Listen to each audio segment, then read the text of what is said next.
Okay, imagine this. A single book. It becomes this huge global thing, like a rite of passage for millions of young people. Right. But it's also constantly banned, censored, and maybe most disturbingly, it gets cited by assassins as inspiration. Yeah, it's quite a mix. That's what we're diving into today. We're going to unpack The Catcher in the Rye. It's this cultural artifact that, decades later still sparks so much fascination and fear and just intense debate. And our mission here, it isn't just about rereading a novel you might remember from school. It's really about understanding Catcher as this piece of living cultural history. It's deeply, deeply tangled up with the life of its author, J.D. Salinger, who was famously reclusive. Yeah. We'll explore how Salinger's own experiences, and some were really profound, like his wartime trauma, these hidden parts of his identity, how they didn't just influence Holden Caulfield, they basically shaped him. And crucially, how this whole idea of closetedness, and we'll see it takes many forms, became such a central theme, a theme that echoed, sometimes tragically, across American society. Exactly. So you're in for some pretty unexpected connections today. We're talking rock stars, politicians, even convicted killers, all viewed through the lens of this book that's, well, it's way more complex than it might seem at first glance. To really get a handle on Catcher's impact, you absolutely have to start with Salinger himself. His personal background, the things he went through. Right. He came from a privileged background, upper-class New York, half-Jewish family. But here's where it gets essential for understanding the book. His time as a counterintelligence officer in World War II. Wow, such an intense background. He was actually part of the D-Day landings, right? Fought in these horrific battles, Herndon Forest, Battle of the Bulge. Absolutely horrific. His regiment, I think, lost something like 2,000 out of 3,000 men just by the end of June 44. And he was only, 25? Incredible. And then, maybe the most impactful thing, he was there for the liberation of Nazi concentration camps, Kaufering specifically. Right. Yeah. And he later wrote about the smell of burning flesh.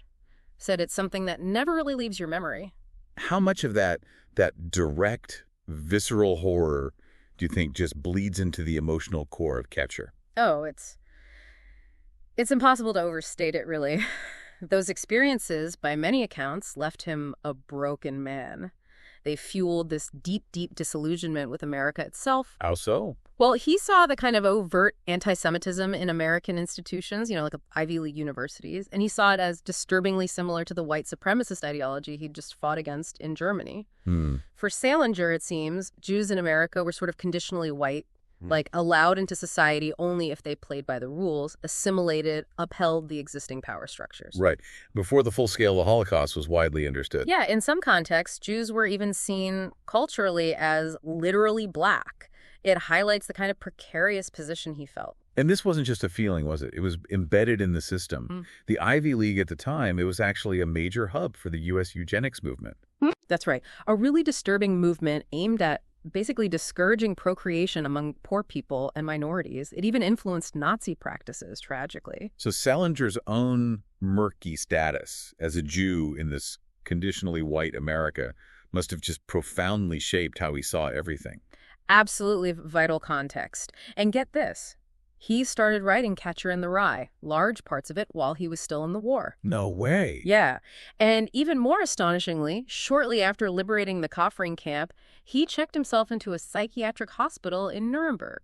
And he kept working on the novel there. Wow. To be writing that book in that place, it's almost hard to imagine. It sounds like the novel itself became a kind of therapy. That's a really good way to put it. It seems like he was trying to reassemble himself through Holden, maybe confront all these phony divisions, racial, gender, sexual, that he was seeing everywhere. So Holden is like a stand-in, a way for Salinger to explore his own hidden struggles. Exactly. And one of the biggest but maybe most overlooked aspects is Holden's own sort of hidden Jewishness. Ah, right.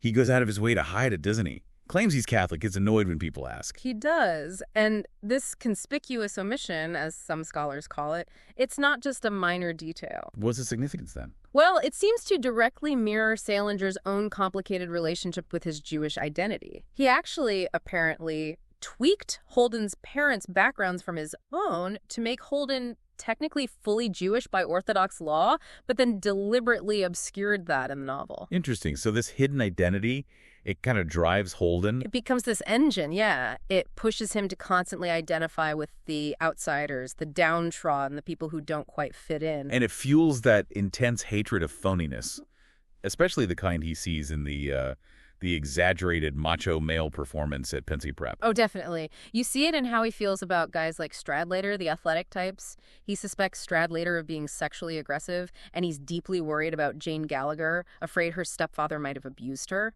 His refusal to just objectify women, or worse, and feeling like he's less than a man because he actually values their humanity.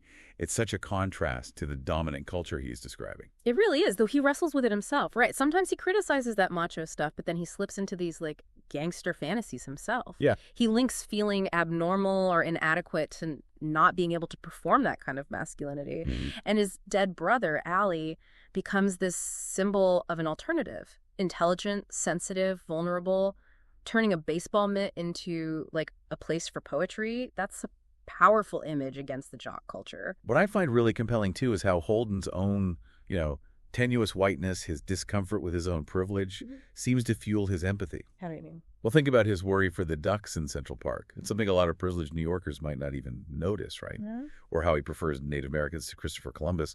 It all points to this connection with the powerless. That's a great point. And then you have those encounters that hint at this growing awareness of maybe sexual borderlands is a way to put it. Like with Mr. Antolini or Carlos. Exactly. And even his reaction to seeing a cross-dresser through a hotel window, it's surprisingly low-key, almost matter-of-fact. He has these initial sort of knee-jerk homophobic thoughts, maybe, but ultimately he can't really condemn these characters. There's this underlying sympathy. Which raises a really interesting, maybe slightly uncomfortable question.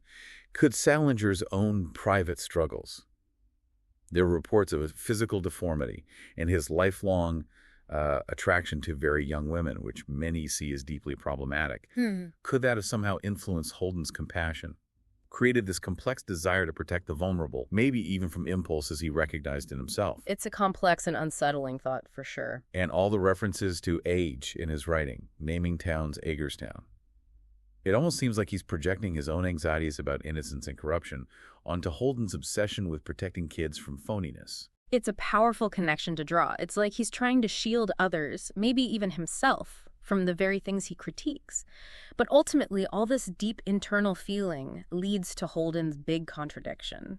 It's all interiority without activism. Right. He tells his whole story to a psychiatrist, gets it all off his chest, but he rarely actually does anything externally. Makes him a kind of rebel in the closet, doesn't it? All talk or bluster, but no real action. And what does that idea, that bluster with no action, say about why the book is still so popular? For you, listening right now, what does it mean to feel really strongly about the phoniness you see, but maybe not take that next step to act on it? Exactly. And maybe that kind of slacktivism, as we might call it now, appealed to people who preferred complaining to actually getting involved in change. So Catcher comes out, huge success, Huh. and Salinger basically vanishes. He retreats, yeah, swiftly. Apparently he was horrified by the 1950 film adaptation of one of his short stories, Uncle Wiggily in Connecticut. They retitled it My Foolish Heart. Oh, I've heard about that. Didn't it completely miss the point? Totally butchered it, by his account, stripped away all his core themes, the critique of wealthy white society, racism, the sexualization of kids, just flattened it all out. That experience apparently cemented his refusal for life to sell the film rights to Catcher. And you see this parallel kind of retreat happening around the same time, don't you? Yeah. With another 50s icon. Elvis Presley, yeah. It's a fascinating comparison. Elvis emerges as this huge force, this potential race changer, as some put it. Blending white country and black R&B, blues, gospel. Right. He was taking risks, Yeah. embracing black cultural styles, even got called awful names by some in the country music scene for it. But then, like Salinger, he pulls back. He does. He sort of retreated back into his whiteness. Think about Graceland, his mansion located in a subdivision literally called Whitehaven. It's symbolic, right? He didn't seem to have the deeper racial politics to sustain that initial boundary crossing. He became more derivative and packaged. Yeah. And Salinger does something similar, moving to that isolated compound in Cornish, New Hampshire, buying up land around him to stop a trailer park being built nearby. Yeah, it's ironic, isn't it? He almost becomes the kind of reactionary conservative figure Holden would absolutely despise, hiding himself away in this cloud of whiteness. The Cold War atmosphere probably didn't help either, right? That fear of anything individualistic or nonconformist. Absolutely. It likely fueled both their decisions to kind of embrace the safety of whiteness rather than risk their careers or public image. So then the 1960s arrive, this decade of massive upheaval and change. Yeah. And Salinger just digs in deeper. Completely doubles down on being reclusive, stops publishing altogether mid-decade, famously turned down an invitation from JFK to the White House in '62. Why? What was the fear? Seems he was afraid of getting drawn into public service, maybe related to the civil rights movement. He just wanted to be left alone. So his person, Salinger the Invisible Man, almost became a bigger public artifact than his actual writing. And that silence, that refusal to engage, it had consequences, didn't it? Like there was no leadership coming from him. No, none at all. And you can contrast that with, say, the Rolling Stones. They were hugely influenced by black blues music, but they also failed to provide any real leadership, culturally or politically. Altamont, exactly. Their decision to hire the Hells Angels known for racism as security, it led directly to the murder of Meredith Hunter, a young black man, right there at the festival. Just exposed the fraudulence, as some said, of those counterculture ideals. It really did. It makes a powerful point. Just having the right attitude, if it's completely detached from real political engagement, it's useless or worse. Altamont became the grim reality check, didn't it? Not Woodstock. A hate crime happening right in front of a rock stage and basically no accountability. And it's telling, the FBI, despite Catcher being such a counterculture touchstone, they never even kept a file on Salinger. Why? Because he wasn't politically active. He wasn't a threat. Moving into the 70s, Salinger's retreat becomes almost like a self-imprisonment. He's fighting legal battles. Yeah, fighting fiercely to protect his privacy, his metaphorical closet. He sued these, quote, intellectual hippie types who were trying to publish his uncollected stories. Why was he so protective? Well, the fear seems to be that they contained secrets, perhaps about his private life, specifically his relationships or sexual activities with very young women. His relationship with Joyce Maynard, a young Yale student he courted and then abruptly dropped, really highlighted this aspect. And that desire to protect his own closet, his privacy at all costs, it really stands in contrast to someone like William Kunstler. Ah, Kunstler. Yeah, that's a powerful counterexample. During the Attica prison uprising in 1971, Kunstler, who was, white, Yale-educated, a WWII vet like Salinger in some ways. He acted like a real catcher in the rye, didn't he? He really did. He had to overcome his own biases about the black prisoners. He put his own safety on the line, negotiated, fought for more humane conditions. He showed how incredibly hard and dangerous it can be to, quote, betray one's race and privilege in favor of the human race. Exactly. He paired activism with that critical thinking. He exposed the deep racism hidden away in society's national closet, like the prison system. Salinger, meanwhile, spent the decade basically fighting his own readers, trying to keep his work unpublished, criminalizing their interest in a way. Which brings us to the legacy of the book itself. And unfortunately, there's this darker, really unsettling side to it. Yeah, this is where it gets truly disturbing, the connection to actual violence. 3 men, specifically, cited The Catcher in the Rye as an inspiration for their crimes. Mark David Chapman, who killed John Lennon. John Hinckley Jr., who shot Ronald Reagan. And Robert Bardo, who murdered the actress Rebecca Schaeffer. It's chilling, and the disturbing thing is how Catcher's powerful internal critique, that attack on hypocrisy, when it's completely disconnected from any kind of meaningful action, it can be dangerously misread. How so? Well, these men, they were alienated, felt insignificant, much like Holden in some ways. They became obsessed with celebrities who they saw as symbols of the phoniness Holden railed against. Right. They tragically seemed to twist Holden's internal resentment, his disengagement, into this external justification for violence. Their own feelings of inadequacy fueled this rage against these famous figures they saw as false idols. They took Holden's critique of phoniness and weaponized it. Essentially, yeah.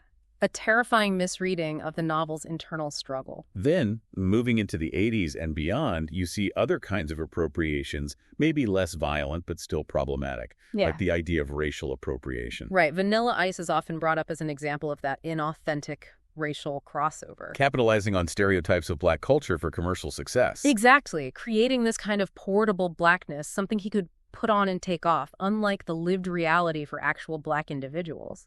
It wasn't challenging whiteness, it was almost reinforcing stereotypes in a different package. And that idea of portable blackness, even gets applied to politics, doesn't it? Yeah, Bill Clinton being called the first black president is a famous example. Because of his Southern roots, his ease with black cultural idioms. Right. But that symbolic connection, however politically useful it might have been for him, was heavily critiqued later, especially in light of policies like the '94 crime bill or welfare reform, which disproportionately harmed black communities, leading to mass incarceration and reduced social support. So the symbol didn't match the substance for critics. That was the argument. And then fast forward to Barack Obama. Despite his identity as a black man, he faced criticism, sometimes from within the black community, for seemingly muting his blackness. To appeal to a broader electorate, to be seen as president for everyone. That was the perception, or the political reality he navigated. It raises this really important question for you, the listener. What does it actually mean for a public figure to embrace a marginalized identity like blackness? What responsibilities come with that? Is genuine embrace tied less to symbolism or skin color and more to concrete political action that supports that community? That's the core of the debate, isn't it? It's complex. The Salinger himself, he passed away in 2010. And the obituaries. Predictably, yeah. A lot focused on the reclusiveness more than the literary genius, often painting Catcher as just this teenage rite of passage. But his death also opened the door to new information, didn't it? Posthumous revelations about work he'd kept hidden. Exactly. We learned about more Glass family stories, a manual on Vedanta philosophy reflecting his deep spiritual interest, a WWII love story, even more background on the Caulfield family. It confirmed he had been writing secretly for decades. And there were also more confirmations about his private life, right? The insecurities, the reported deformity, and that persistent, troubling interest in very young women. Yes. And understanding those aspects has definitely led to new, sometimes critical, ways of reading his work and Holden's character. It's fascinating how the conversation keeps evolving. Students today, they still connect with Holden's anger at the dominant white culture, but they're also sharp enough to see his own privilege, his own hypocrisies. Absolutely. They keep the dialogue about the book alive and complex. Salinger's story, much like someone like Hemingway, it feels like it's still unfolding in our cultural understanding. So as we wrap up this deep dive, it feels like we've seen how The Catcher in the Rye and Salinger's own life tell this really intense story about internal conflict, about being closeted in all sorts of ways, racially, sexually, ideologically. And about that huge, sometimes dangerous gap between just thinking something is wrong and actually doing something about it. We've touched on how different cultural figures, writers, musicians, politicians, either kind of mirrored that hiddenness or maybe failed to challenge it effectively. And Holden Caulfield remains the ultimate symbol of that, doesn't he? The rebel stuck in the closet, complaining constantly about a phony world, but ultimately not changing it. He resonated for generations. So the final thought for you listening. In our world today, absolutely flooded with information, with endless platforms for commentary and critique, what does Holden's brand of slacktivism teach you? What's the real difference between having that sharp intellectual critique, understanding what's wrong, and making tangible, real-world change happen? How do we collectively make sure that empathy, the critical thinking, actually translates into visible action, instead of just staying locked away in that metaphorical closet of knowing better, but doing nothing?